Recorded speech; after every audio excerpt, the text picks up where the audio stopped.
The auditorium was packed every row, filled with proud parents, teary grandparents, siblings holding signs. My name was called Last Dr. Linnea Voss, Highest Honors.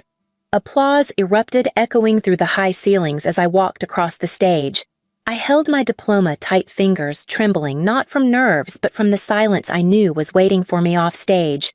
I turned instinctively, scanning the seats where my family should have been.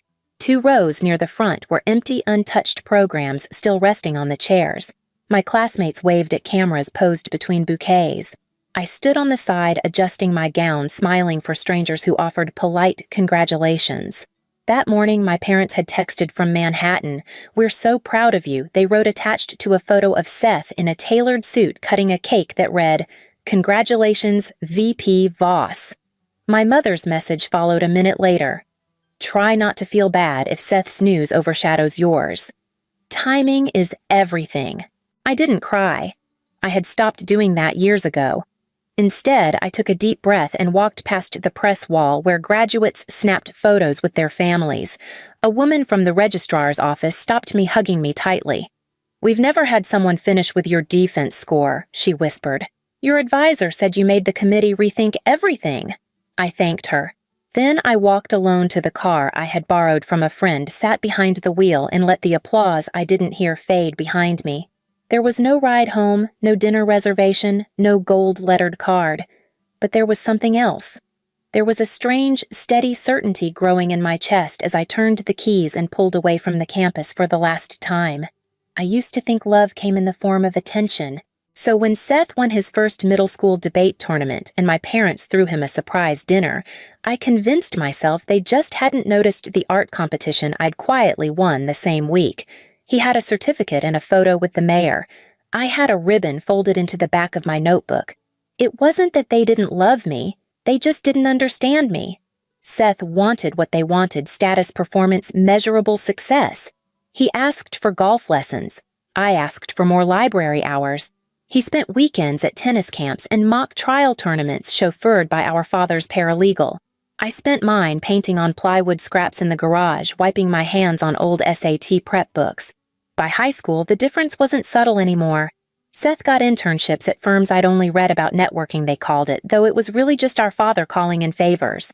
I worked after-school shifts at a bookstore, saving every dollar for college applications they said were a waste of time. When I was accepted into a summer ethics program in Vermont, my mother said, "Still chasing fantasy." My father added, "Dreams don't pay the mortgage, Linnea." They signed the permission form reluctantly, then forgot to ask how it went.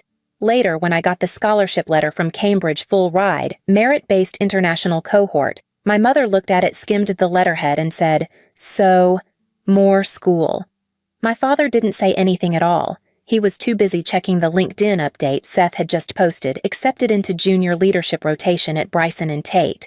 It had 300 likes by dinner. I packed my own suitcase, booked my own flight, said goodbye to no one in particular. At orientation in the UK, I remember watching other students call home, laughing with parents on video chat, sharing their schedules.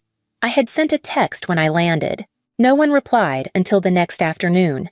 "Don't forget your coat," my mother wrote. "It rains a lot there."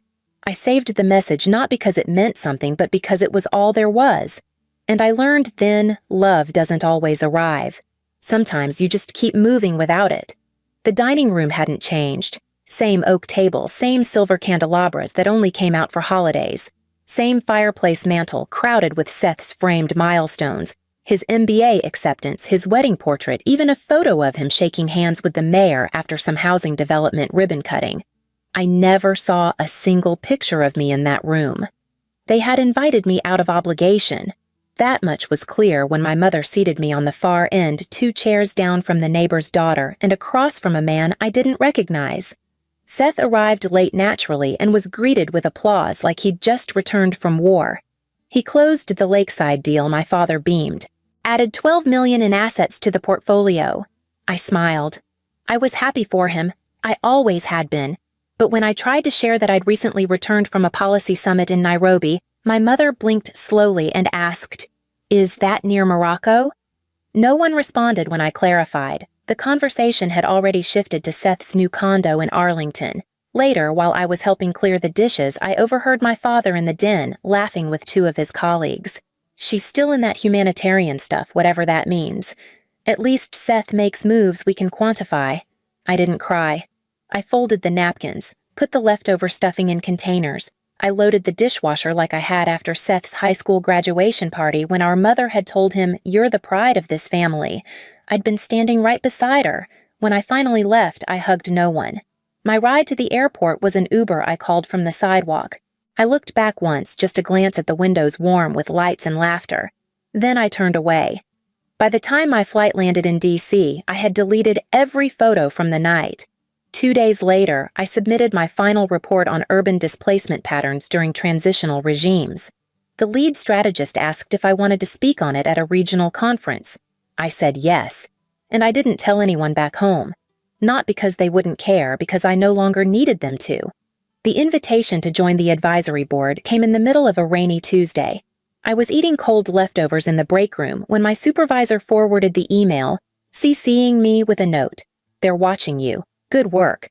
It was a pilot coalition 10 nations, 5 NGOs, and a rotating advisory seat to monitor refugee resettlement programs. My task wasn't glamorous. It meant long nights reading inconsistent policy drafts, comparing legislative loopholes, tracking funding trails. But I loved every second of it. When my first report was cited in a UN session, I didn't even know. A colleague texted me a photo of the screen. My name looked foreign under the Geneva lights printed in Helvetica between two delegates arguing over implementation metrics. I stared at the photo for a long time. Then I put my phone down and kept working. At home, the emails kept coming always, in group threads, always themed. Seth just bought a lake house. Seth's wife is expecting. Seth was nominated for the Regional Finance Board. I never replied. They never asked how I was doing, and that silence started to feel less like a wound and more like a wall I was learning to decorate. I rented a small apartment near DuPont Circle. The walls were thin and the heating hissed in winter, but it was mine. I stacked books on the windowsill, filled the fridge with exactly what I liked, set reminders to call the people who actually noticed when I was gone. When the keynote invitation arrived, Global Migration and Equity Forum in Geneva, I read it 3 times before it sank in. They wanted me to speak, not as someone's assistant, not as a stand-in, as myself. I booked the flight the same day, used my miles to upgrade to business class, and when I packed, I chose a black suit I'd bought with my first full paycheck. Understated clean lines, no label. The morning I left, my mother sent another update. Seth just got invited to a finance gala. Front page coverage. I stared at the subject line for a moment. Then, I archived the thread, zipped my suitcase, and stepped into the rain without an umbrella. The luncheon was held in a private gallery just off 14th Street, all minimalist furniture and catered plates arranged like exhibits. I wasn't supposed to attend. My colleague had dropped out last minute, and they asked if I could step in. I nearly declined. Geneva had only been 2 weeks ago, and I was still recovering from the high of it. But something told me to go. Miles Granger introduced himself with a firm handshake and a glass of water instead of wine. "You're Voss," he said, scanning my name badge. "You gave the closing keynote in Geneva. The bit about equity not being charity that stuck with me." I thanked him, unsure what else to say. He was older than I expected, sharp-eyed, thoughtful in a way that felt earned. He asked smart questions about policy fatigue, funding gaps, community-led reform. I answered carefully, aware I was being studied. Halfway through the meal, he leaned in and asked almost offhand, "Do you happen to know a man named Seth Voss?" My fork paused. I smiled. "That's my brother." Miles blinked, then chuckled. "Small world. He interviewed at our fund last fall. Bright guy, great credentials. But a little eager. Talks more than he listens." I took a sip of water to steady myself. That sounds about right. He didn't press further, and I didn't offer more. We shifted back to climate financing, but something had shifted in the air around me. Something quiet, but seismic. Not just that he knew Seth, but that he had met us both and remembered me. Afterward, as we walked out beneath a gray sky, Miles handed me his card. "I'll be in touch," he said. "There's a seat opening up on one of our strategy boards. Would love to hear your thoughts." I tucked the card into my coat pocket and thanked him again. That night, I sat at my kitchen table turning the card over in my hand while my phone buzzed beside me. Another family thread Seth featured in Business Today. I didn't open it. I just looked at the name printed in silver ink across the card, Miles Granger, Senior Partner. Then I opened my laptop and pulled up the last hiring list I'd reviewed. The folder landed on my desk late on a Thursday, marked Urgent in red ink across the tab. It was the quarterly hiring slate for strategy consultants, one of the last steps before onboarding approvals. I flipped through names, making mental notes until I saw his. Voss Seth. He had applied for a senior advisory role on the international strategy team. The same department I had helped design the metrics for. The same space I'd spent 3 years building from scratch. I didn't react, not out loud. I just set the folder aside and stared out the window for a long minute. His resume was exactly what I expected, polished, confident, packed with keywords. He'd clearly done his research, but under global impact experience, the examples were superficial. Regional sales expansion, internal training modules, nothing substantive. Later that evening, a message popped up from my mother. The subject line was simple, "Help your brother." The body of the email was worse. "He really needs this, sweetie. You know how important this is to your father. Can't you just help for once? You've always been the sensitive one." I closed the tab. No reply, no hesitation. The next morning I reviewed the folder again. Most names were approved with minor comments, but when I got to Seth's, I drew a single line through the margin and typed the rejection note for HR to finalize. Before I sent it, I paused, then added one sentence at the bottom, an addition I knew they'd let stand. Sometimes degrees do matter. I hit send and returned to my notes for the migration policy review. No one responded. Not my mother, not Seth, not the HR team. They processed the rejection like any other. It was done. The silence that followed wasn't hollow this time. It was clean. It filled the room like fresh air. For once, I wasn't shrinking beneath their expectations or trying to dodge their disappointment. I was simply standing exactly where I belonged. 2 weeks later, a new investment file appeared in my inbox. A small acquisition. Nothing flashy. But when I scanned the list of shareholder names, one of them made me sit back in my chair. The company was a shell dressed up with recycled branding and half-finished language about urban revitalization. The acquisition team flagged it for its real estate potential, nothing more. I wouldn't have given it a second glance until I saw the list of personal investors attached to the firm's failed bridge round. There it was, near the top, Gerald Voss. And just below that, Seth Voss listed as strategic lead and advisor.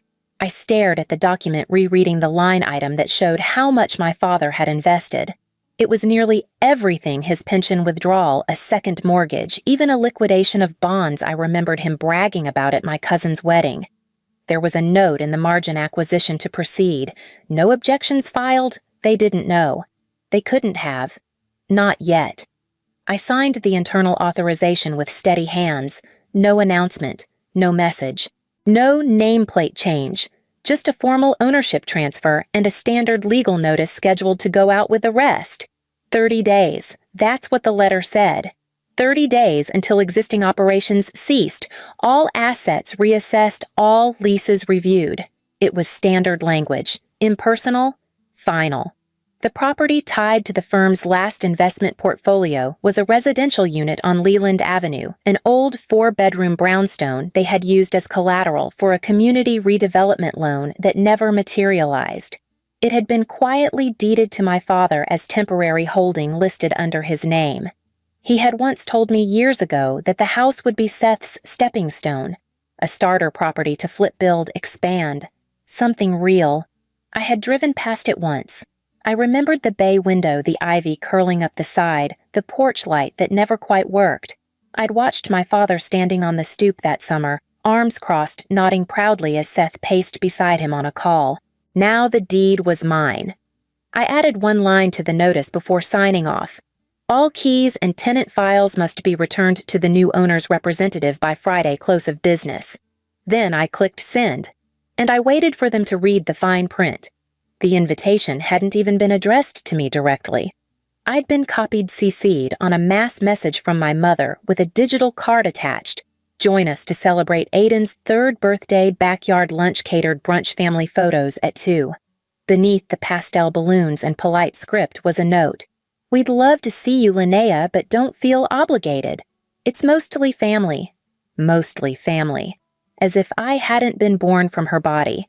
As if I hadn't once vacuumed confetti off that same patio after Seth's college graduation while she poured champagne for his friends and called him the pride of our bloodline.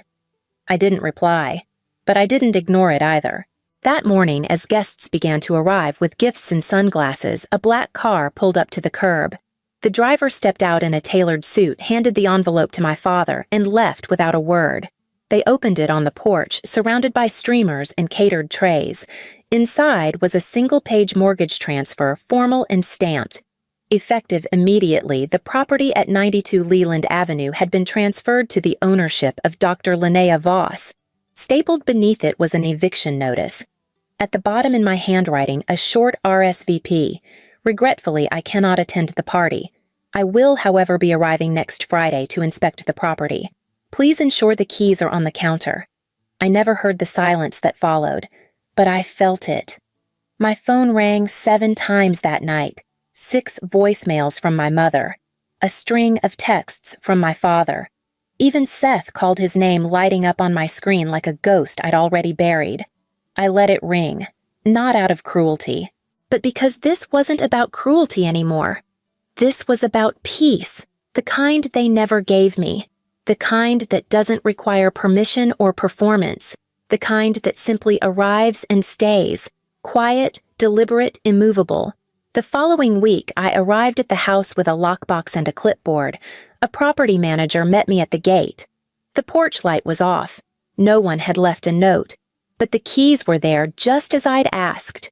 The house was smaller than I remembered, or maybe I had just outgrown the version of myself that once felt so small inside it.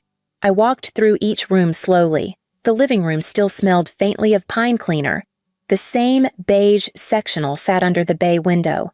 The dining chairs had new cushions, but the frame was still chipped from when Seth kicked one over during a birthday tantrum. No one had ever fixed it. They just rearranged things to hide the flaw. The walls were covered in frames. Seth at prom, Seth at college Seth with his newborn son. I searched the hallway, then the study. Not a single photo of me, but I didn't feel erased anymore.